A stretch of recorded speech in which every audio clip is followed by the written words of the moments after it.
மருந்து என்று புரிந்து கொள்ளுங்க. பாவம் போக்குமா மருந்தா இயேசு தெய்வங்க, பாவம் போக்குமா மருந்தா இயேசு தெய்வங்க, அந்த பாவங்களில் வழிநடத்தும் இயேசுதானங்க. இயேசுவே தெய்வம் என்று அறிந்து கொள்ளுங்க, அவர் ரத்தமே மருந்து என்று புரிந்து கொள்ளுங்க.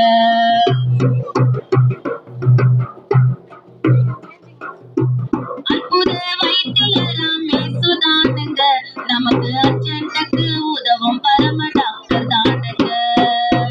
அற்புத வைத்தியராம் இயேசுதானுங்க, நமக்கு அர்ஜென்ட்டுக்கு உதவும் பரம